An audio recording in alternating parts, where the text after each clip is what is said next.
immédiatement, qui va à l'encontre de toutes ces spéculations, d'une part, et puis d'autre part, c'est un type de savoir qui ne s'interroge pas non plus, et c'est là où il y a quelque chose de très, il y a un très très bon livre là-dessus, j'ai oublié le titre, mais qui ne s'interroge pas non plus sur sa provenance, au fond, sur ses emprunts. Et c'est là où on est obligé de se demander, alors, ça ne préjuge pas de ce que ça a pu donner par la suite, mais ça donne quand même une position de départ assez forte, dans laquelle précisément on a un savoir qui touche à la fois la morale, la politique, etc., comme on sait, mais un savoir au fond dans lequel à la fois le rapport à du penser, disons, pour éviter le terme philosophique, le rapport à du penser n'est pas posé, et d'autre part, le mode de formation de ce savoir est totalement évacué. Et on se dit que là, il y a quelque chose qui fonctionne, on pourrait dire, de manière autonome, et que il n'est pas sûr, pour être très polémique et sans entrer dans le détail, il n'est pas sûr que ces sciences dites sociales rendent compte de l'objet qu'elles se donnent, enfin, précisément. Là, il y aurait tout un débat entamé, et d'autant moins qu'elles ne disent pas d'où elles procèdent. D'autant moins qu'elles ne disent pas sur quelle phrase, sur quel concept, sur quelles intuitions, sur quels présupposés elles reposent. Enfin. Ce qui n'est, à mon sens, pas tout à fait la même chose que ce qui se passe avec Freud, avec ce qu'on appelle la psychanalyse, où là, il y a quand même un effet de provenance, enfin, pas un effet, un souci de provenance infiniment plus prononcé. On peut mettre les deux choses en parallèle, puisqu'elles se constituent en même temps, quasiment. Ça serait un élément de réponse, mais il y en aurait bien d'autres.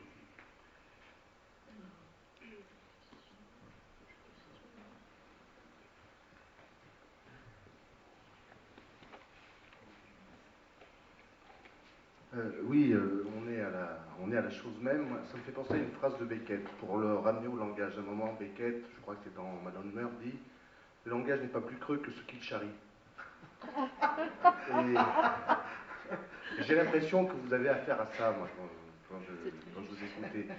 Et où est la garantie, là? Parce qu'il y a un moment où la garantie s'écroule, et alors le langage, Kant, il n'essaie pas de débrouiller le langage, il écrit l'écriture de la raison pure, je vais un peu vite, mais... Et puis à un moment, la garantie s'effondre, on essaie de débrouiller, et puis il y a un moment où c'est encore pire, on est là, le langage n'est pas plus creux que ce qu'il charrie. Quel rapport au temps ça implique? Voilà la question que j'aurais. Et à la garantie, cette phrase-là. Oui, là aussi, c'est pas une mince question. Bon, en deux mots, mais je te laisse. Sur ces sujets, c'est quand même comme ça, je pense, une posture de philosophe. Chaque fois qu'on dit une phrase, on ne peut pas aller plus loin. Hein? On ne peut pas dire un mot de plus. Mais on ne peut pas développer un peu? Non, précisément pas. Mais ce n'est pas un refus de répondre. Hein? Mais c'est l'embarras premier. Et vous parliez de l'aveuglement. L'aveuglement, c'est de ne pas voir l'embarras. C'est ça pour moi. De ne pas voir l'embarras qui est que chaque phrase prononcée comme ça, c'est vrai que chaque phrase, on ne peut pas aller beaucoup plus loin. C'est formidable ça. Vous, dans le micro, vous pouvez bien encore dire quelques mots? Ben non. Et là, c'est merveilleux. La citation de Beckett. Oui. C'est formidable. Ah oui, tout à fait. Oui, le constat effectivement de la faillite de la garantie, mais toute la question est de savoir après sous quelle forme se fait cette faillite, quels sont ses effets, et comment on en parle, justement. Comment on en parle? Vous avez tout à fait raison, je crois que ça met le doigt sur, au fond, un ensemble de propos possibles. Comment ça s'est produit, d'où ça procède, qu'est-ce qui a permis ça, et comment on est capable d'en rendre compte, si c'est possible, comme disait l'autre, si c'est possible.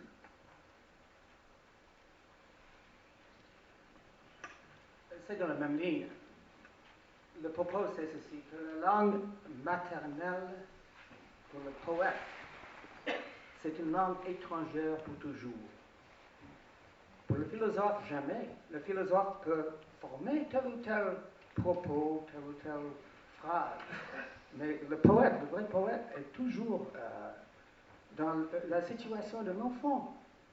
Il est toujours à l'arrière, à côté de sa langue maternelle comme ça. Et peut-être on peut noter qu'il y a une langue maternelle pour Baudelaire qui s'appelle latin, ou même Rimbaud. Je blague un peu, mais il y a toujours cet embarras envers. Et pour le philosophe, jamais, à mon avis. Le philosophe est très, très. Mais on peut discuter les termes, ça c'est tout autre chose. Je ne suis pas sûr que la différence soit aussi sensible, mais hein, je crois que l'embarras pour le philosophe peut venir aussi de ces termes qui circulent avec une telle facilité dans la koiné philosophique que ils sont vidés de leur sens, ou qu'ils sont détournés, etc. etc. Enfin, et je crois que la situation d'enfance, c'est peut-être pas strictement le terme qui convient, mais c'est une situation qui ressemble à ça, c'est-à-dire dans laquelle on n'arrête pas de ressoupeser, si je puis dire ainsi, les termes qu'on est amené à employer, et nos grandes références, Nietzsche, Valéry, etc., nous montrent quelque chose comme ça aussi. Donc je ne partage pas votre dichotomie, disons. Moi non plus, je ne pas. Oui.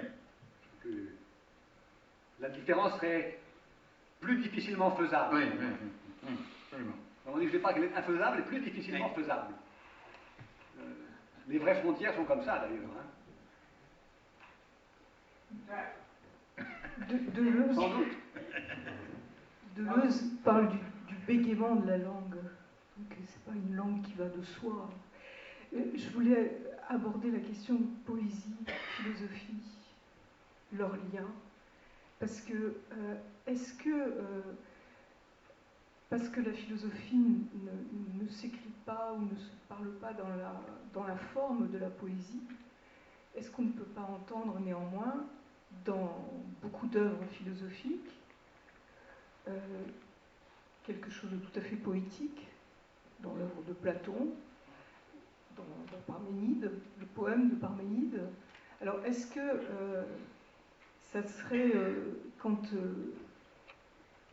le philosophe ne sait pas ce qu'il dit ou qu'il véhicule quelque chose qui le dépasse, mais est-ce qu'on ne peut pas penser que c'est toujours le cas?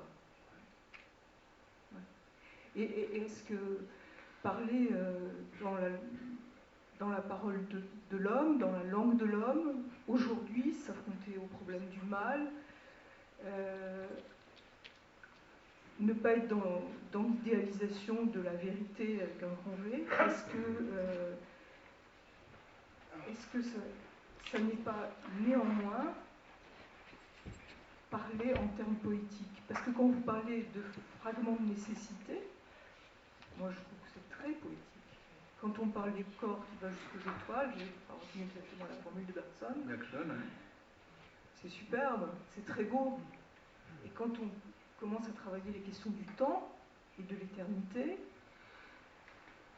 et du temps qui se superpose, du temps paradoxal, mais on est en poésie. Aussi, on est en poésie aussi, avec la raison, peut-être.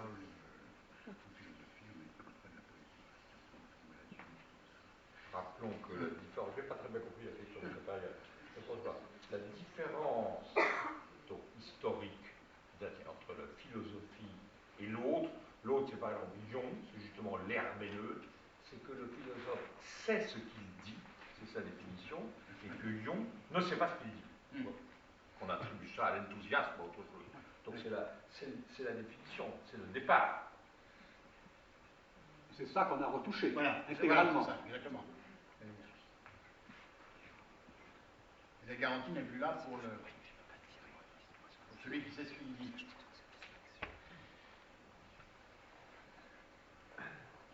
Oui, je suis d'abord un peu frustré parce que vous nous aviez promis quatre registres et nous n'en avons eu que 3. Donc j'aimerais bien connaître le quatrième. Et d'autre part... Trop long. Hein? Trop long. Trop long. Bon. Et d'autre part, à propos du crédit, j'ai pensé, du crédit et de la culpabilité, j'ai pensé à cette phrase de Freud que je crois il reprenait de Goethe, qui disait que quand nous naissons, nous devons une vie à la terre. Nature. À la nature. Et je me disais alors que le crédit est préexistant à tout. Il naît avec l'existence. Ce qui ferait penser que la banqueroute serait toujours une fausse fin, puisque après la banqueroute, on se retrouverait dans la position initiale, qui est celle de devoir encore une vie à la nature. La banqueroute ne règle rien, ça c'est sûr. En un mot. La banqueroute ne règle rien, elle ne fait que mettre le doigt sur quelque chose et elle est un événement, quelque chose de très temporaire qui fait passer à un autre stade, où tout se repose complètement, dans tous les cas de figure. Et ça, c'est aussi un de ses intérêts, si je puis dire. Alors, ce qui laisse penser que le crédit est en quelque sorte une figure indispensable et inévitable de la culpabilité, ou que la culpabilité est une figure indispensable du crédit. Oui, on peut le dire. Il y a un lien extrêmement serré entre le crédit inévitable et la culpabilité inévitable. Oui, tout à fait.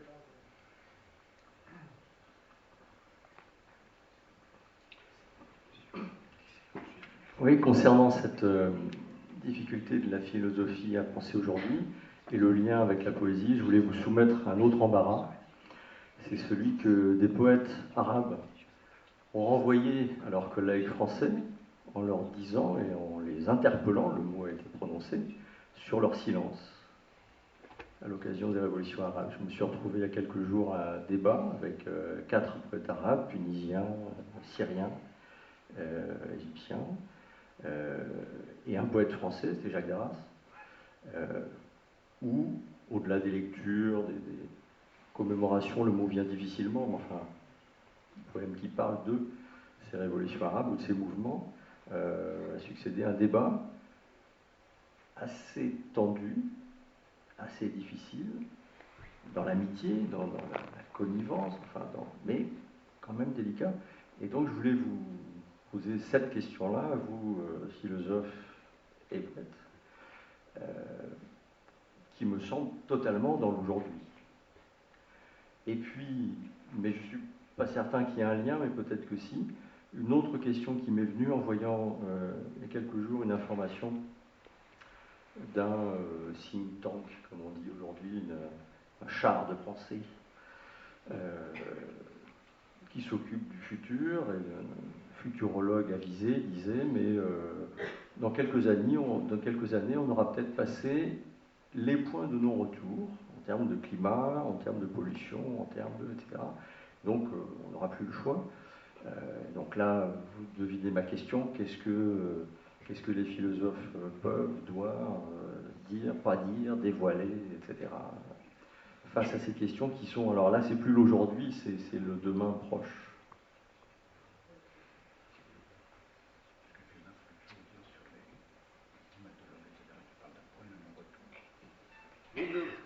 Vous nous mettez dans une situation difficile qui est de nous solliciter pour... Pardon.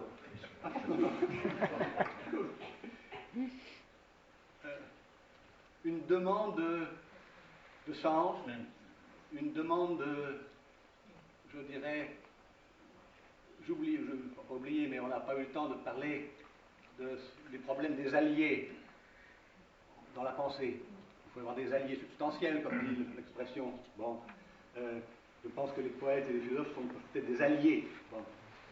Bon. Alors, là, vous me demandez, est-ce que dans une situation de l'actualité, hein, c'est peut-être même pas tout à fait l'aujourd'hui, c'est l'actualité la plus indéterminée, enfin, indéterminée au sens de comment tourneront les situations. Est-ce qu'on peut ici, dans les conditions qui nous sont données, apporter, je ne sais pas, une clarification, hein, je ne sais pas, peut-être, mais ce serait sans doute un autre débat quand même. Je vous dis que c'est difficile, hein, dans le fond, vous me ramenez presque, moi, à la situation dont je voulais m'éclipser, à savoir que, embarqué dans la sollicitation sociale du philosophé, hein, sollicitation sociale, alors là, c'est au cas par cas, avec de l'information, pas tout seul, bon, pas tout seul, hein, sûrement pas sur une tribune comme ça, hein, bon, sûrement pas. Donc c'est sans doute un autre scénario. Bon, je ne vous dis pas du tout, je ne récuse pas du tout l'idée qu'il puisse y avoir une urgence sociale, une sollicitation sociale du philosophé, mais c'est pas celle dans laquelle je souhaitais qu'on engage 1h30 de proposition. Bon. Mais c'est intact, hein, c'est intact. Mais je ne suis pas sûr que philosophie, là, ne change pas un tout petit peu. C'est tout. Hein, tout petit peu. Bon. Mais, oui. Maintenant, je peux comprendre que vous ayez le sentiment d'être frustré et que vous jugiez que la philosophie, c'est drôlement décevant. Je pense qu'il y a une composante déceptive dans la philosophie. Je ne crois pas qu'on puisse faire l'économie de la déception qui est le symétrique quand même, je dirais, le symétrique d'une sorte de façon d'être sur la sellette, hein, bon, c'est-à-dire décevoir, c'est-à-dire une situation délicate, hein, bon, c'est pas plaisant, bon. Non mais je comprendrais. Non, mais je ne suis pas spécialement déçu parce que c'était pas une demande. Enfin, votre phrase était véhiculée cette demande que j'entends aussi, hein, j'entends aussi, nous l'entendons tous. La seule demande, c'est de vous demander comment vous, philosophe, et dans le contexte de ce que vous venez de nous dire, vous comprenez le silence des poètes. Donc ce n'est pas une demande à vous, philosophe, d'avoir une parole sur cette actualité qui n'en est pas une. Enfin, certains poètes, je ne sais pas, moi je ne peux pas dire. Hein. La question est plus à demander, à poser aux poètes qu'à nous. La question, c'est comment les poètes peuvent se déterminer par rapport à des situations politiques. C'est une affaire de vision. L'écologie est une vision. Bien entendu, si on donne à vision le sens qui a régné pendant des siècles, il a des visions, il fait des visions, etc. La vision, c'est pas le fait du voyant qui croit avoir un autre. Le voyant, c'est une chose. La question, c'est le voyant s'allume. La vision va. L'écologie, la science n'a pas de vision. La science, elle s'occupe de la planète en tant qu'elle bouge pour des milliards d'années, etc. Mais ce qui va se passer, ce qui peut se passer dans le relevant de la clairvoyance, donc de l'interprétation des choses, alors qu'est-ce qu'une chose en relation ? C'est évidemment le boulot, en tous les cas pour moi, de la philosophie et de la poésie. Et la philosophie, comme Patrick l'a indiqué, a toujours été chargée d'instances qui sont des instants paraboliques, parabolaires, ou on peut les appeler mythos si on veut, voilà, où la vision s'exerce. Donc un moment fondamental de la philosophie, c'est quand tout à coup le narrateur, appelons comme ça, ou Platon dit « Nous sommes ces prisonniers ». Allez, raconte les mecs qui sont à la caverne. Alors moi j'entends, nous sommes comme ces prisonniers. Toute l'affaire c'est être comme. Le texte dit, nous sommes ces prisonniers. Mais comment les prisonniers? Il y en a quelques-uns, mais il y en a d'autres qui ne sont pas prisonniers. Non, ils voient l'affaire. Alors, donc, la science n'est pas chargée de vision. Ce qu'on appelle l'écologie, qui est un des noms propres de la poésie, après tout, c'est la logie de l'oikos.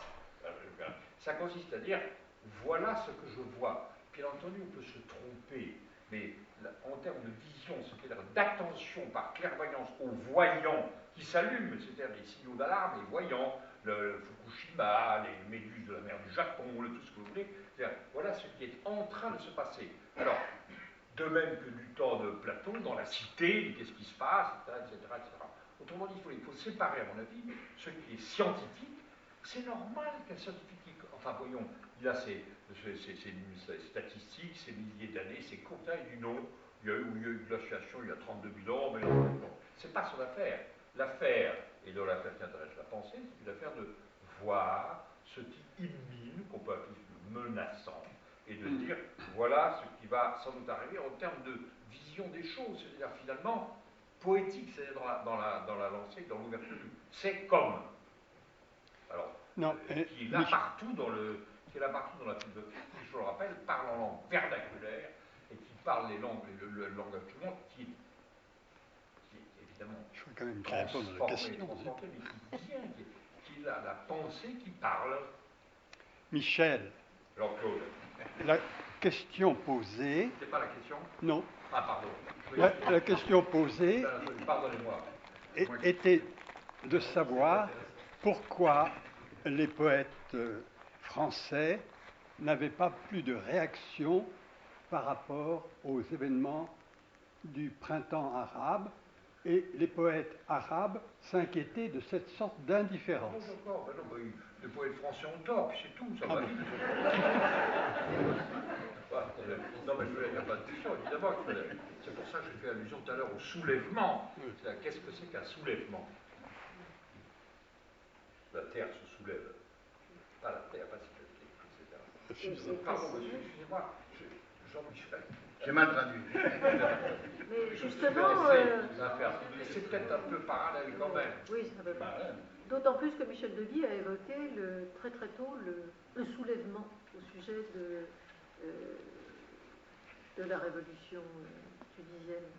Donc ça fait déjà au moins une exception. Bon, oui. Eh bien écoutez, je pense que c'était une séance vraiment très riche, très dense, et merci à tous.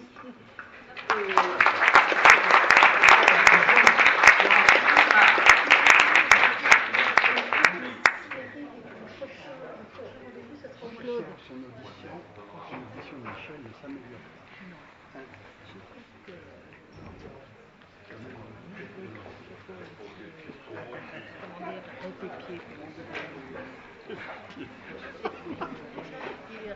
Toujours les mêmes tubes. Hein? Ouais, c'est dommage quand même. Il faudrait qu'il fasse quelques fragments de nécessité. En étant beaucoup plus pauvre, enfin un peu de pauvreté beaucoup plus grand, celui auquel Patrice fait appel. Il a compris Patrice. Du coup, plus poète, c'est Patrice.